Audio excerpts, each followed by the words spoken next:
In the name of my ancestors,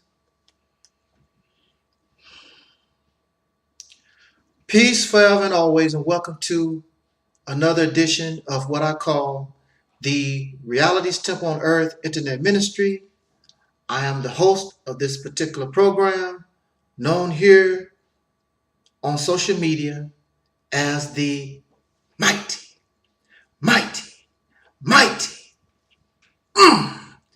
Angel Snub 7. I am your brother, your soul brother, number one, and your friend, Taalik Ibn'rad.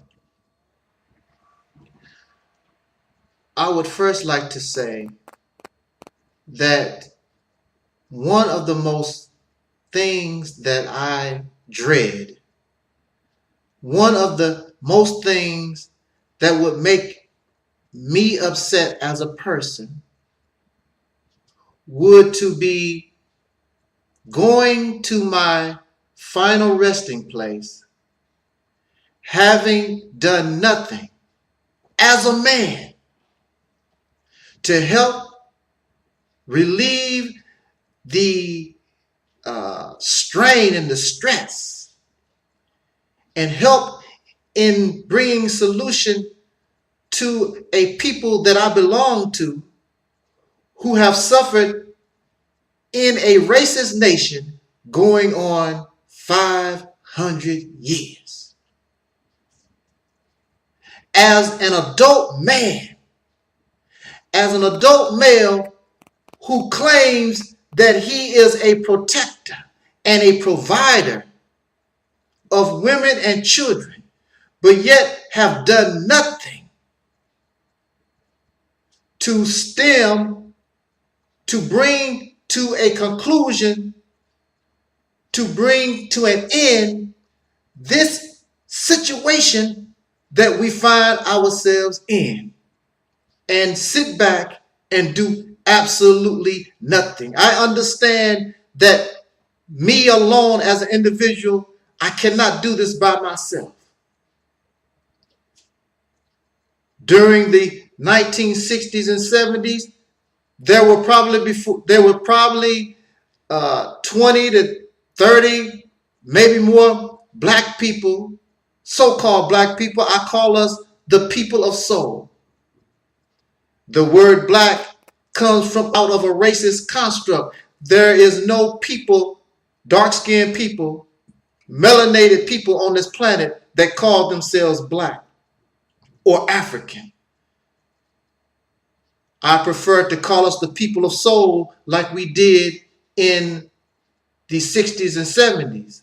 Thus was created Soul Train. James Brown was the godfather of soul, and Aretha Franklin was the queen of soul. We called ourselves soul brothers and sisters. What we produced in music was soul music. But there seemed to be a preference for black. And that is because since black comes from up out of racist construct, psychologically you become a racist. So whenever you hear black power and black conscience and all this black stuff, if you take the black away and put white, you see there is really no difference, as black is the child of Caucasian or pink racism. So to avoid the race issue, we become the people of soul. And in religious teachings, the soul is what gives the body life. The soul is the essence of life. Isn't that a wonderful description? What's wrong with that? I did not give this to us. This was going on before I was even born. It was an attempt to give us an identity, to give us some kind of pride that belonged only to us. So when you think about the people of soul, although Africans are related to us, they can't claim soul. Those in Nigeria can't claim soul. When you think about the people of soul, there's only one people that you can think about, and that is those who are the descendants of slaves born in America having dark skin, the people of soul. I truly hope that when I am laid to rest, and we all must die, but you should have some type of purpose, a reason for living, and my reason for living is to help these who are the descendants of slaves born in America come up out of this condition, or at least help towards that goal in the best manner that I know how. And the best manner that I know how is to bring to us reality. No more fantasy and fairy tales. No more spaceships coming out the sky to save us. No more waiting on some dead divine person thousands of years to come save us. We must take the correct and appropriate action in order to save ourselves and create a path to secure our own destiny. But if you don't have vision, if your vision is clouded, or you rely on the vision of someone that no longer exists, and there is nothing creative in your own mental process, then we might as well stop complaining and just be content in being in a condition of a slave. Call yourself free, but we all know deep down inside, although you drive a Mercedes Benz, you have bought your own jet plane, your face is on the TV every day, but when they look in the mirror, they all understand that they come from a people, and we come from a people who are still in a slave-like condition. In fact, you and I are still slaves. We continue to even carry the name of the slave master that we know was forced on us, and we carry that name with pride. This should tell us something.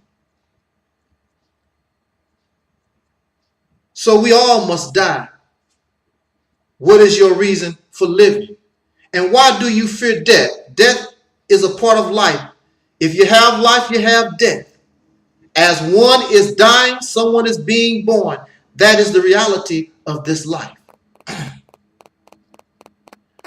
I can admit that I was afraid to die. But I did things in order to clear myself of that fear. So when one of my relatives died, I would reach out to touch that corpse, even kiss that corpse. I would go to a funeral home and look at the bodies. I have VHS tapes talking about death and just looking at it. It's our reality, whether you or I like it or not. And it makes some of us afraid. That's why we cannot make the proper and appropriate moves in order to get rid of this problem that we have as soul people once and for all, because we are afraid. And that's why we stay in the condition. That's how we were brought into this condition. Fear was used. You are afraid. There's nothing wrong with fear, but you cannot become a slave and allow fear to control you. You and I must do what is in the best interest of ourselves. Let us stop being afraid. And if you are afraid, just deal with it. Do what you gotta do. You're scared, but keep moving forward. I was watching this documentary series called Hidden Colors by our brother Taalik Nasheed. I think that's how you pronounce his name. It is a wonderful series of videos. Hidden Colors 1, 2, 3, and now you have Hidden Colors 4. My only problem is when our struggle, when your problem becomes entertainment. How many hidden colors do you need? And now that it is no longer hidden, because now you know, what are you going to do now? So Hidden Colors 1 was released. The people are still in the same condition. Number 2 was released, still in the same condition. 3, and so forth. You still in the same condition, although the information is no longer hidden. You do not know how to act upon or apply the information that you have been receiving, or that information is not appropriate. It is enlightening, but it does nothing to bring a solution to the problem of these who are descendants of slaves born in America having dark skin. So Hidden Colors 1, 2, 3, and 4, it has become simple entertainment to make you feel better and be more comfortable in your racism. You have become comfortable slaves. Do you want freedom? Or do you just want to be accepted by your 500-year-old enemy's children? You have to make up your mind. If you are a comfortable slave, then the only thing you have to do, please, you can turn this video off and go on and do what you need to do. I want to talk to those of us who are rebels, revolutionaries at heart. I want to talk to black men, women, and children who are sick and tired. I done stood all I can stand. I can't stand no more. What is the real solution? I got to get this beast off my back once and for all. A lecture about Kemet is not going to get this beast off your back. Watching Hidden Colors is not going to get this beast off your back. We know this. You have tried it and you're doing it. And the problem remains. We have become comfortable slaves, and these things make us feel better about our enslavement. Again, I was watching Hidden Colors number 3. And at the end of Hidden Colors number 3, they began to offer solution. And I'm interested in solution. So I heard his solution and her solution.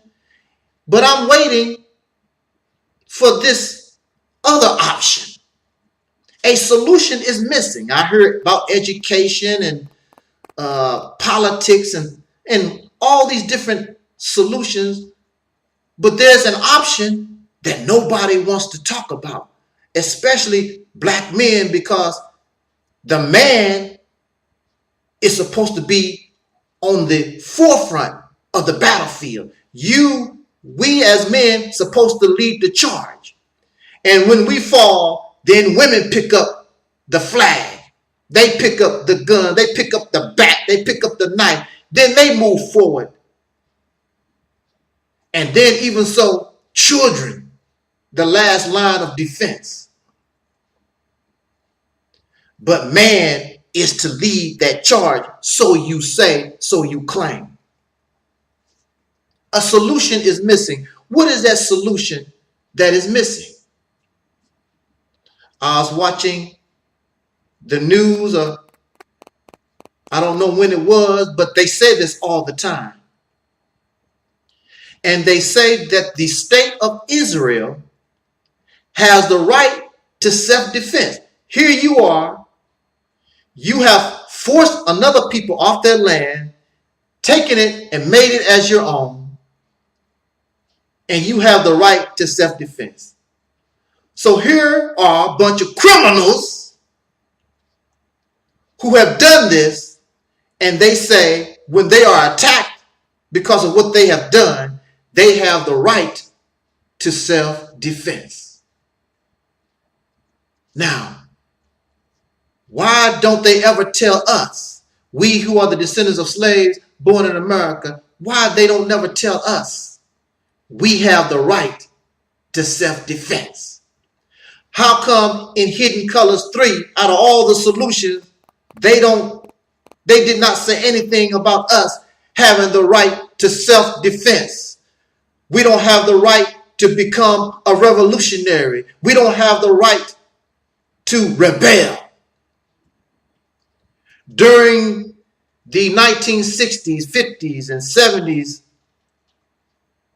when our people were attacked by dogs, our children, our women were attacked by dogs and sprayed with fire hoses and all types of evil, lynched all over this nation. If Israel has the right to self-defense, how come the so-called Negro does not have the right to defend ourselves? Every dog, every fireman with a hose, every soldier, every police officer that was involved in the murder, the harassment and the oppression of our people, we have the right to self-defense. All of them should be dead. And they should be dead in 2016 when they take our people to jail on a traffic ticket and then they are found suspiciously hung and all kinds of other things that continue to happen in 2016. Nobody is paying for the life of the so-called Negro. But Israel has the right to self-defense, but we do not. It is going on 500 years. And as black men, as a people, we have never challenged the racist Caucasian people. Never. We don't talk about self-defense. You have the right to self-defense, but 500 years, we have never. There are pockets. There is Nat Turner, and there are other slave rebellions and whatever. But as a people, as a nation within a nation of people, because of fear, because of ignorance, we have done nothing. And because we have done nothing, because we have not exercised the right of self-defense, that is why they do what they do to us, because there is no consequence. It does not matter whether we win or lose a fight. What matters is that you fight and you gain a certain amount of respect. When you have a bully, and the racist Caucasian people in this nation are nothing but a nation of bullies towards us. And the reason why they bully us is because there is no consequence. But if they killed 2 of us and we killed 5 of them, they would have to rethink their actions and their behaviors, because there's going to be a consequence. If I cry, you're going to cry. If you lynch my wife, I'm going to lynch your wife. Going on 500 years. Now, the ironic and pathetic thing about this is we would join their military and we will kill for them. We would go on TV and protect the people that are bullying us. That's a severe mental sickness that the video series Hidden Colors is trying to cure. Many of you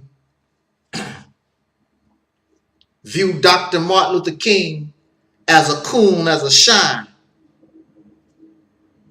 Black power family, blackity black, you so black. You are well beyond Dr. King. Ain't did nothing in the struggle at all, period, except sit on your computer and watch videos. But you can call Dr. King a coon and a sellout and all this other nonsense. Dr. King and those brothers and sisters in the civil rights movement, their method, their strategy was nonviolence, but they were rebels. They were revolutionaries. They told these crackers to hell with your law because it's unjust. I'm going to sit in the front of the bus. I'm going to sit at these counters. My taxes is help paying for all this stuff, and you're not going to treat me like an equal. So they rebelled against the slave master and his children. You have not done anything except live off the benefits of the coon and the shine and the sellout with your black power, hypocritical, fake self. And Dr. King and all those brothers and sisters during that period of time did not have social media to help them organize or do anything.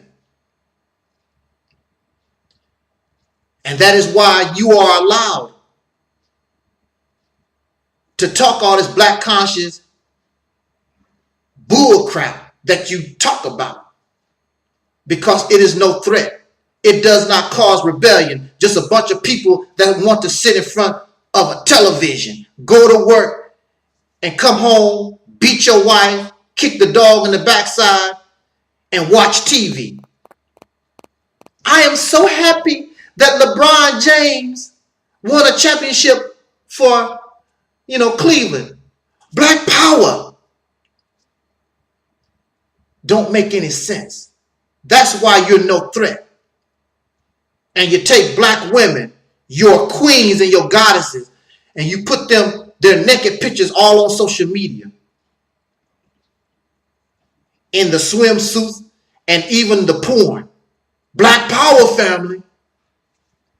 Then you go home and beat her and call her a bitch and a whore. Black power, family.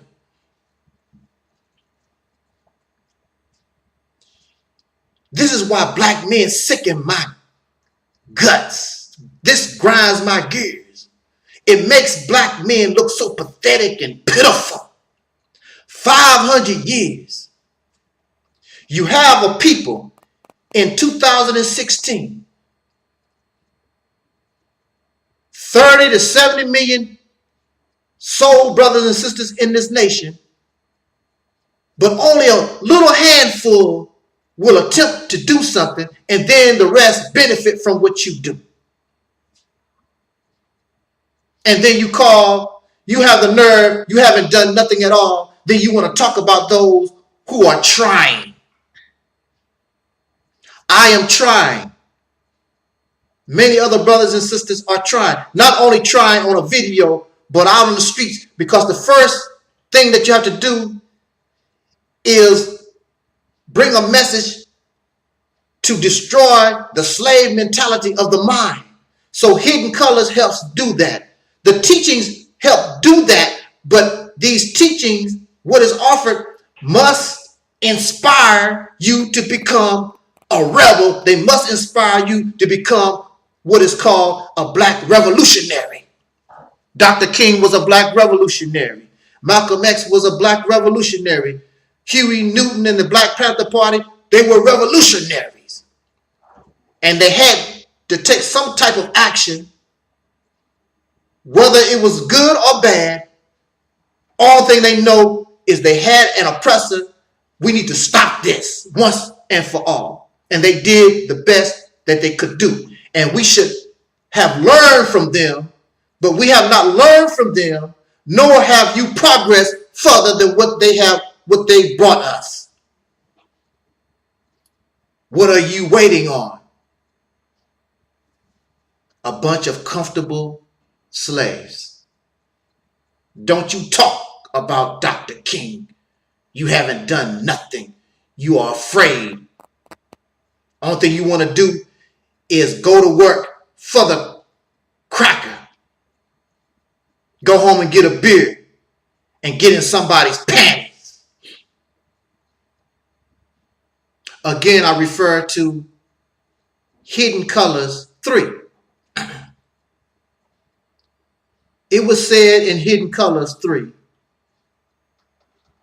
that one of the best things that the descendants of slaves born in America having dark skin done was attempt to cause a revolution among the people. And in this documentary, Hidden Colors 3,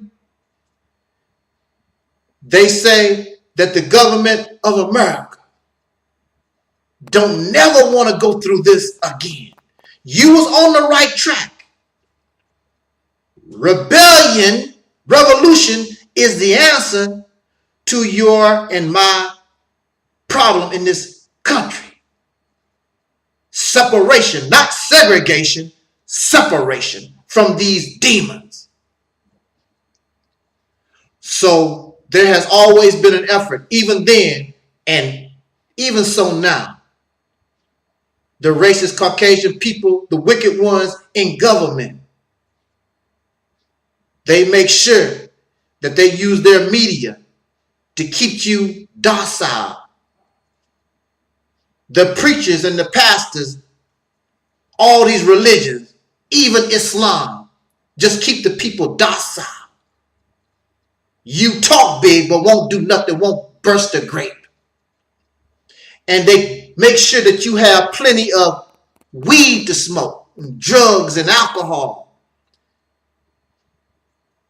Make sure that you get a lot of ding-a-ling and pool woofer. You probably don't know what those things are. The sex. Make sure that you sex out of your mind. A lot of porno for you to watch. Make sure you're entertained. The Housewives of Atlanta. Whatever TV show that you like. Plenty of basketball to watch. And they smile on your face and offer you false friendship. Here you go. Just a few years ago, a black man would get hung quick for looking at the panties of a Caucasian pink woman hanging on a line. And now he gives that Caucasian woman to you. Here you go. It's not our best. It's our trash. Here you go, Negro. Thank you, Massa. I'm so glad you gave me Becky Sue. Me and Becky Sue, we's in love. Me's and Becky Sue, we in love for real. Not because I was a slave, because I loves Becky Sue. And Becky Sue loves me.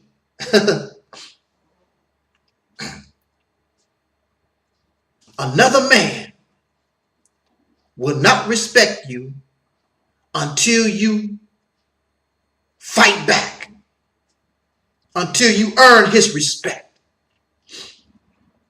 He's a bully. You don't see him, these Caucasian people, they don't jump on folks they know can give them a whooping. They don't do that. They always attack those they know can hardly defend themselves. That's a bully. That's why you see the children. The children reflect their parents. The parents are bullies, and you have a nation of children that are bullies. I had a bully as a child. In fact, I was bullied from the 3rd grade all the way till I was a junior in high school. But it really didn't get real bad until I was a freshman in high school. And the only way that it came to an end, not because I went to the bully's parents, went to the school principal, we went to the police. Nothing worked. I had to take the situation under control. Unfortunately, I had to turn to violence. And when I brought violence, that ended that bully crap that I suffered since the 3rd grade. I was afraid. I was scared.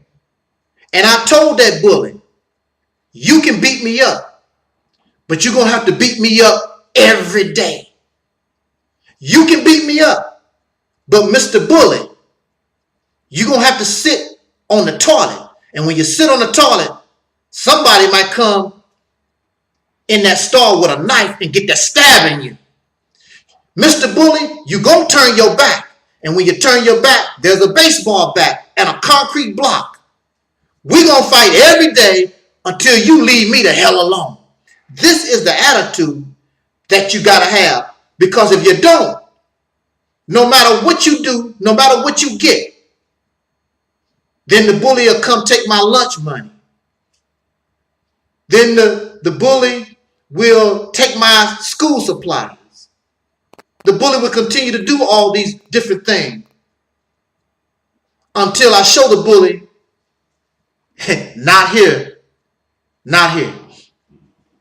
So you can build a school and you can have all these businesses.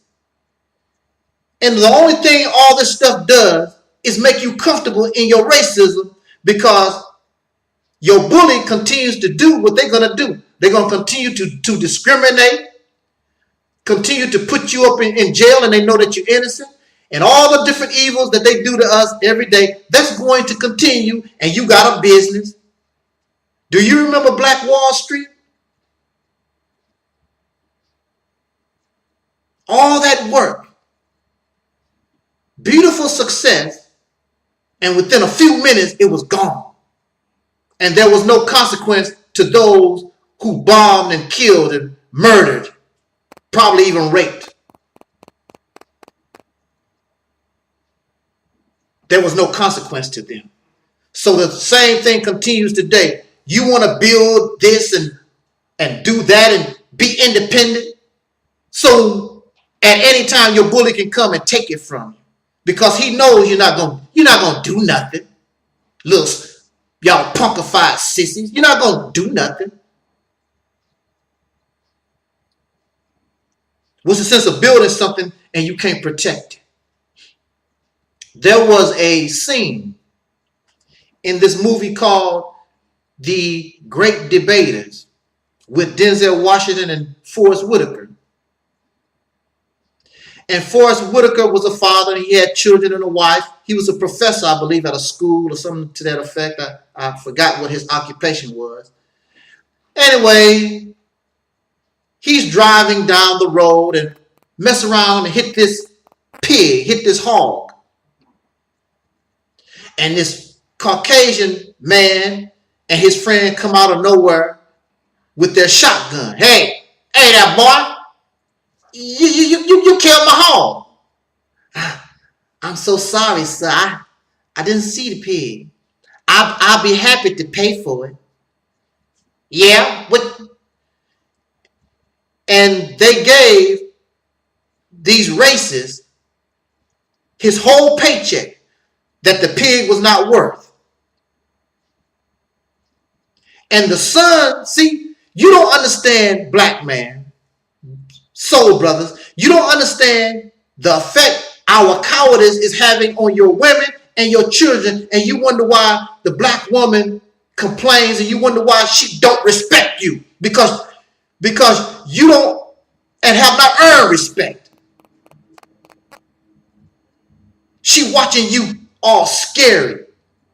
This is not all of us, because there are many of you who are revolutionaries. There are many of you who are rebels, who are ready to take care of business, but you got a bunch of sycophantic punks that you are allowing yourself to listen to that keep you docile. When you and I know that you have the right to self-defense and it's time to take care of business, we understand that you're dealing with an enemy. They have nuclear weapons and all this stuff of mass destruction. But we also must understand you have the right to self-defense.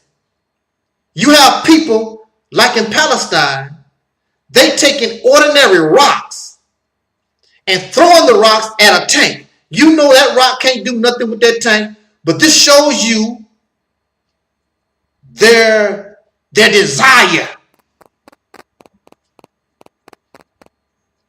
And whether you know it or not, Israel do respect the Palestinians, although they know they can keep them in check with force, but they respect them people because those people fight them back and don't have nothing. You have no respect at all, period. None.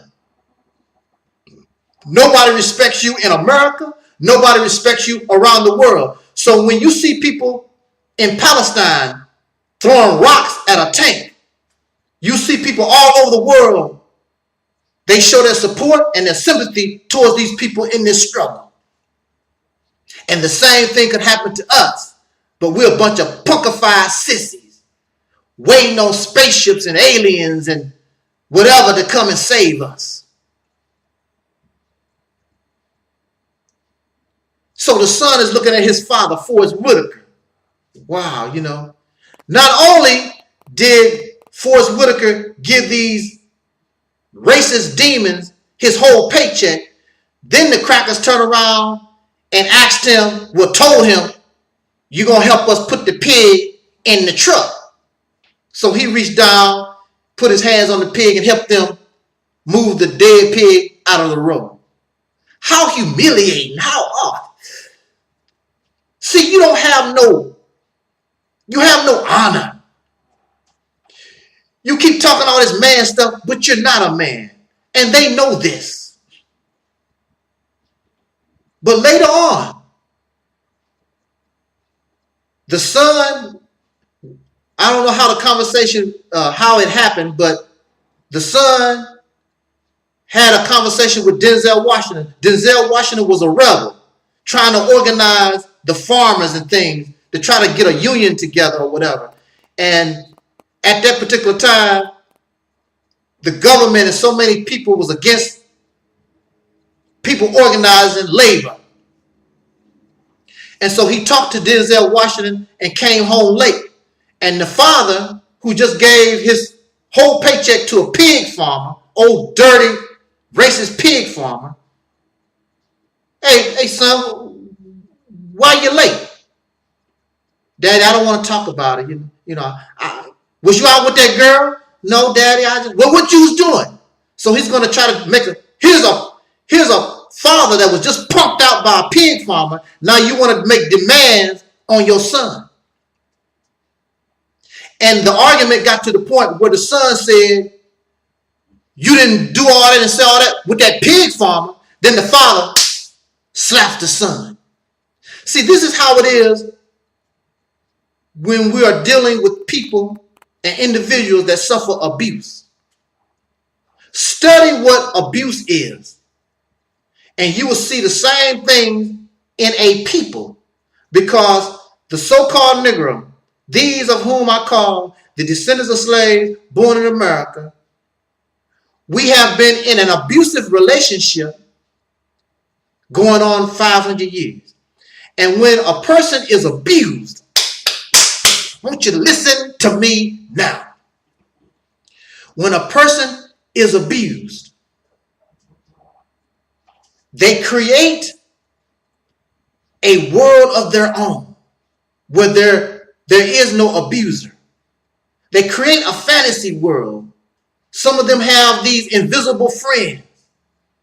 And that's what you see in the so-called black community. We have all these invisible friends. Some of them come out of space and we can do these incredible things. We are gods and goddesses and kings and queens in our mind. That's not reality. But when you suffer abuse, you create a fantasy world for yourself so that you can handle and deal with the abuse that you suffer. Another thing about people who, and I know this because, like I told you, I was bullied for years. This is the ironic and sad and pathetic thing about a person that suffers abuse. They will not do nothing and have extreme fear towards the abuser. I would do nothing against my abuser except cry. Why are you doing this to me? And I was scared. When I saw my bully, I would turn back the other way and run. But now, when I got home and my mother told me to do something I didn't want to do it, here I am. Oh, I buck up, talk all kinds of big crap to my mother. I have no fear of my mother and my siblings. I would fight one of my siblings with everything that I got. We were beating you up. Why didn't I fight my bully? Why didn't I challenge my bully the same way I rebelled against my mother and would fight my siblings? Why didn't I do any of that to my bully? This is a sign of mental sickness. This is a sign of illness. Because of fear. I did not fear my siblings and I did not fear my mother. But I feared what this bully would do to me. until it got to the point where I didn't care. I did not care about dying. I did not care if he hit me in my eye or whatever that this guy wanted to do to me. I said, that's when things changed. And I did not have to worry about a bully anymore. So later on in the story, The Great Debaters, the father gains some of that respect back because his son saw him do something that was brave. They had arrested Denzel Washington and put Denzel Washington in jail. And this young boy's father, Forrest Whitaker, went to the sheriff and told him, look, you need to let that man go. And he sort of threatened him with some of the things that he knew. And that racist sheriff, you threatening me, boy? No, I'm not threatening you. I'm just letting you know there's certain things that could be told. And you might have a problem, sheriff, if you don't let that man go. And when that sheriff thought about the consequence,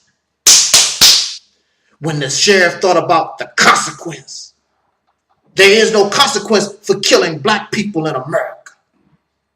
But when there's a consequence, then that raggedy sheriff talking a bunch of stuff like he big and tough, he still took his sissified self back in that room and let Denzel Washington go. And you ought to see that the son of Forrest Whitaker, he was so proud of his father.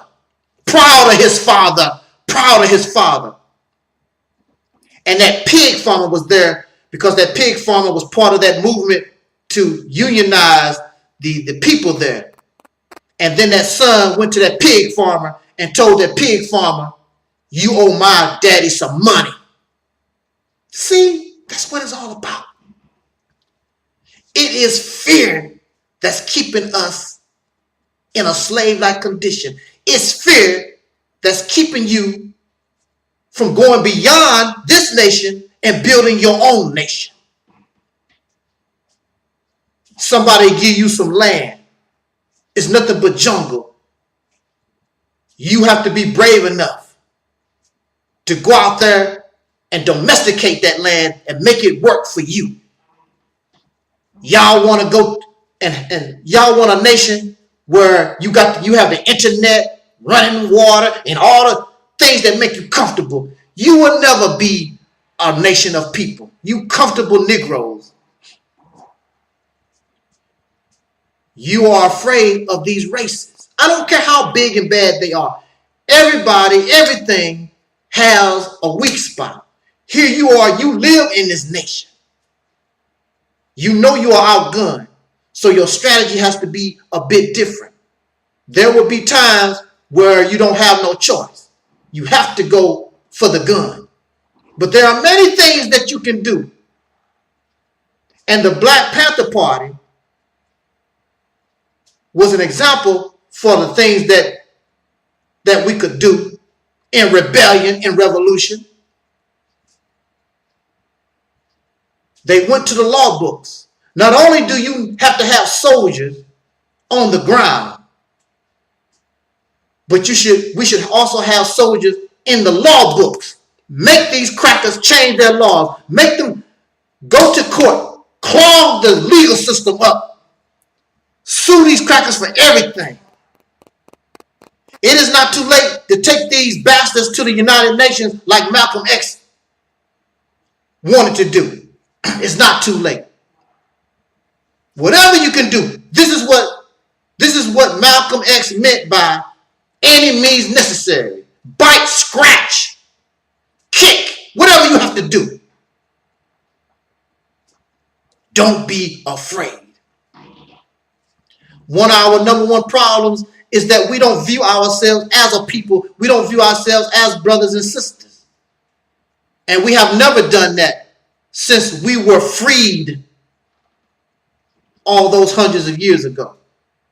When the slaves were physically free and let out the plantation, this group went that way, that group went another way. Some of them stayed on the plantation. They never saw themselves as a people. Nothing but a bunch of slaves that didn't know what to do went in all kinds of directions. There was never no attempt to unify as a people. So we have never been a people. That's why it's very difficult hundreds of years later to unite. Everybody is in their own separate tribes. The Hebrew Israelite tribe, the Kemetic tribe, the Black Muslim tribe, whatever tribe. I'm just an American tribe. Whatever tribe you find yourself in, that's the reason why nobody respects us, because we are divided. So if the Black Muslims are attacked, you don't care. That's on them. You don't see them as a part of yourself. And the enemy knows this. And we are so stupid, we don't know how to come together based on what is in the best interest of the common good and the common purpose. We want people to adopt our religion, our political beliefs or whatever. I'm not interested in Jesus. I'm not interested in Muhammad. I'm not interested in having a third eye. Well, brother, you know about the third eye? I only care about the two eyes. And then there are those of you, y'all fly out your body and all these other, the beliefs is countless. I'm not interested in that. I just want us to be liberated. I want us to be free. And you can do whatever you want to. I mean, that's on you. The Caucasian people are different. You have Mormons, you have Christian Caucasians, you have pedophiles, you have whatever difference you have in them. But if you attack the United States of America, all of them will come together, no matter what they are, and they will fight you like hell. This is the mentality that the so-called Negro, the descendants of slaves, born in America, having dark skin, the people of soul, that's what you and I must have. When you are involved in revolution, one of the first things that you must do, you already know about your enemy, but you must clean your own house first. There are a bunch of enemies within that are internal. I believe it was during the Chinese Revolution. It had got to the point where people were killing their fathers and mothers and sisters and brothers and uncles who were against the revolution. Unfortunately, when you are trying to be free, when you're trying to establish and become an independence and gain respect for yourself as a people, and you have people inside your own self that is fighting this, it must be done. So, mama, I love you, but if you are fighting against me, when I'm trying to be a man, when I'm trying to develop and build something for us as a people, I guess maybe you could tie them up or something. Unfortunately, they are in the way. They have become your enemy. They are siding with your enemy who wants to keep you a slave. Dang, mama, daddy, brother, sister, why y'all want to keep us a slave? I love you, but you got to go. I love you, but you got to go. What is a slave? A slave is a person that is a tool of somebody else. A slave's life only benefits his or her master. The forefathers of this nation understood that. They understood that a slave only exists for the benefit of his or her master. So here you have George Washington, Patrick Henry, Ben Franklin, and all the patriots during that period of time. And they were looking at themselves. They are fighting the Native American people, the snakes and the bad weather. They are doing all the work, but England is getting all the benefits. And they got sick of it because they saw themselves as a slave. Unfortunately, they didn't care about the feelings of other people, so they forced themselves and made slaves out of other folks, which is ironic. And they are still paying for that till this day because they won't be open and honest with themselves about the situation, the reality of the situation that they are in. But George Washington, Patrick Henry, Ben Franklin, and these guys, Thomas Jefferson, and the nation itself, the majority of the nation, was sick and tired of doing all the work. And England getting all the benefits. And then, of course, it got to the point where something kicked it off. And, of course, the Revolutionary War began. And it went on for years. It went on for years.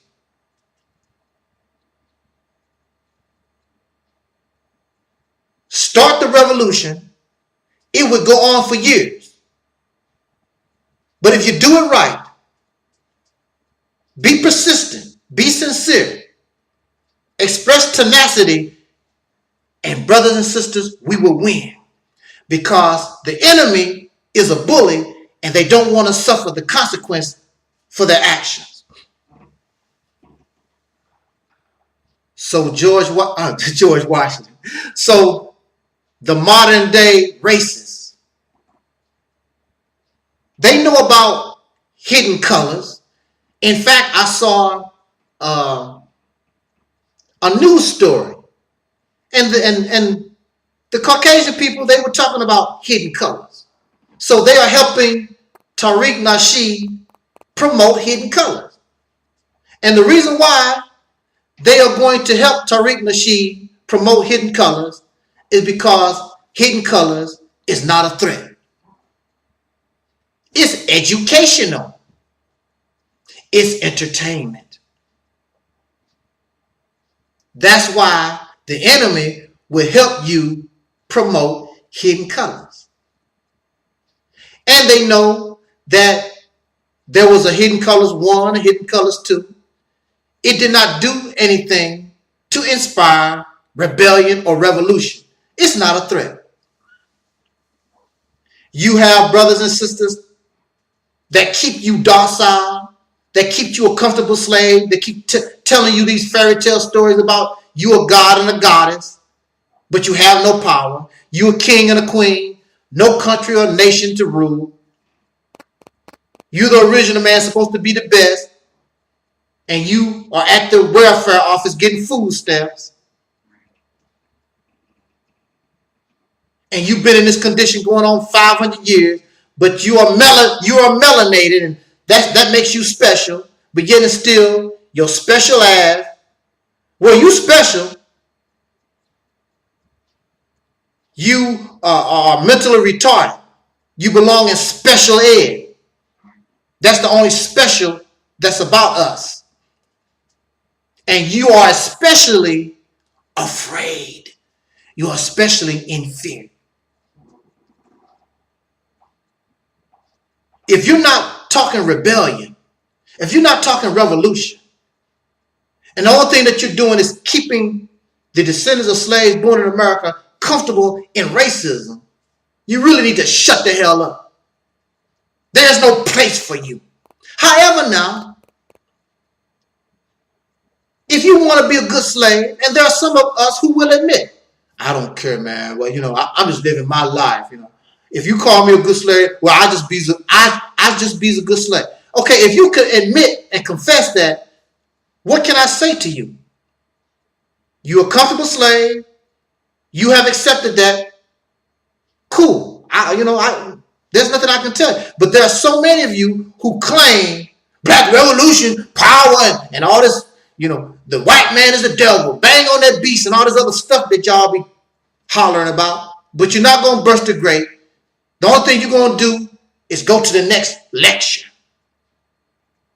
What lecture did black revolutionary or any revolutionary, what lecture were they going to? The only lecture they was going to is meeting in secret to plan the action against the enemy. That's the only thing they want to hear. They don't care nothing about Well, you know the mothership is going to come and drop bombs. And brother, if you study, you can fly out of your body. So when you fly out of your body, I'll kick your body off the table. So while you waiting on spaceship, the American government waiting to shoot the spaceship in the backside. And these aliens and whatever, all this crazy fantasy stuff, because you and I, we are the people of abuse, living in these fantasy worlds. Do we really need black conscious teaching? You really don't need black conscious teaching. You need to understand who you are and what we become. These black conscious teachers trying to make you into something that you never was. You an Egyptian. And you are this and that, you know, the tribe of Shabbat. You don't know nobody from no tribe of Shabbat. You don't know nobody. You personally don't know, have never known a Hebrew Israelite or nobody from Kemet. All this fantasy stuff that y'all come up with. You don't even know your history in America. But you can tell me about what somebody was doing 5,000 years ago. The only black conscious teachings that you really need is understand you're not a European and you're living under oppression. Really, that's all that you need to know. All this other stuff and all this extra curriculum activity, you really don't need. All thing I need to know is I'm not a European. These Europeans are my enemies in here, unless they can prove they are not an enemy. And they are oppressing me. And I need to get this sucker off my back once and for all. That's all you really need to know. And you become a rebel, you become a revolutionary. And once you get this sucker off your back, then you use your creative mind. Actually, you use your creative mind in the process of dealing with this beast. And you use your creative mind, your imagination, to produce your own vision. Use your own imagination to produce your vision for the destiny of your people. All this other stuff is extra curriculum activity, and we have to learn not to pull the cart before the horse. You put the horse in the front, and the cart comes last. Food, clothing, and shelter must be secured before how a school or you must protect whatever you build. You must form a military, be able to protect what you build. You must form friendships that can help you do these things. That is why Fidel Castro, even though he's on a small island, he connected with Russia and China and these big guys to help, so that he could find somebody to help him protect his nation. And then he sends his soldiers to South America, whatever. You know, you have an alliance.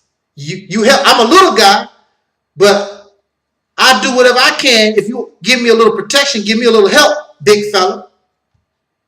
We shouldn't need that. We live in the house of a big guy, but this big guy is a bully, and he's our enemy until proven. Maybe we can do something to change that. I really doubt it. Try it. But when it's all said and done, we must become rebels. We must become revolutionaries. Otherwise, we will remain in this horror condition, and it can even get even worse. And as a man, how can you live knowing that your children will continue to live this way? Jot down your comment. Let's talk about this. Your brother, Angel Snubbed Up 7. Like Don Cornelius say, until next time, love, peace, and soul.